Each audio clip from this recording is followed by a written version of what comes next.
ఇది పోద్దాడి గోల. ఈ పోద్దాడి గోలకు ఇంట్లోకెళ్ళి యవ్వనం వస్తుంది. ఈ గోల ఇంకా కొంచెం పెరగానే ఇంట్లోకెళ్ళి పూత వస్తుంది.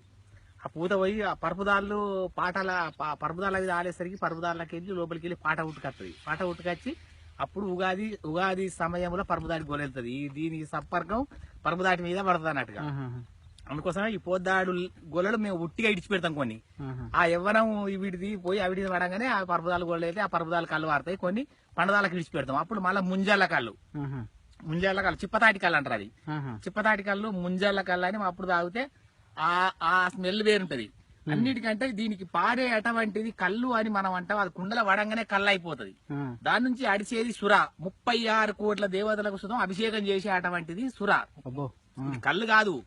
ఆ లొట్టి మేము కట్టుడు చేయబట్టి కల్తీ అయిపోయి పాలల్లా కొంచెం పెరిగితే తోడైపోతే పెరుగైపోద్ది చూడు.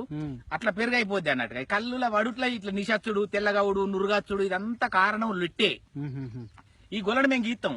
ఇది గీయంగానే ఇక్కడ ఈ గీయంగానే ఇలా రంధ్రాలు ఉంటాయి అన్నట్టుగా. ఈ రంధ్రాలకి వెళ్ళి ఆ కళ్ళు పటపట వస్తా ఉంటది సుర. అది అందులోకి వెళ్ళే అటువంటిది సుర. ఇది ఆ సుర లొట్లే వాడంగానే కళ్ళు అయిపోతుంది. కల్తీ అయిపోతుంది ఊడి చేయబట్టి కళ్ళు అవుతుంది. లేకుంటే దానికి తేనె తీగలు, మన రామచిలుకలు కళ్ళు తాగాయి. అవి సురనే తాగుతాయి. ఏది ముట్ట అటువంటి దాన్ని దీనికి రామచిలుకలు గోరతోటి గీక్కొని తాగుతాయి.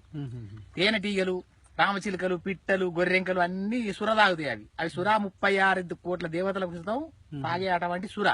ఈ లొట్టి చేయబట్టి కళ్ళు అయి కల్తీ అయి మీకు నిషత్తుడు, నురుగచ్చుడు ఇదంతా కారణం లొట్టి. ఆ లొట్టి చేయబట్టే కళ్ళు అయిపోతుంది. లేకుంటే ఇది ప్రతి దేవునికి అభిషేకం చేసే అటువంటిదే. అప్పుడు మునుల కాలంలో అన్నం బట్టలు ఎవ్వి లేనటువంటి కాలంలో ఆ టైంలో మునులు సురా 36 కోట్ల దేవతలకు అభిషేకం ఋషులు మునులు గుడిసెలేసుకొని ఏ కట్టె అంటకుండా ఒక తాటియే వాసాలు, తాటియే దూలాలు, తాటిదే నార, తాటిదే కమ్మ కప్పుకొని అక్కడ గుడిసెలేసుకొని ఆ చెట్టు సుర దాక్కుంటారు. అది సుర అంటారు. అది ఆ సుర దాక్కుంటా 100 సంవత్సరాలు జీవించారు మునులు.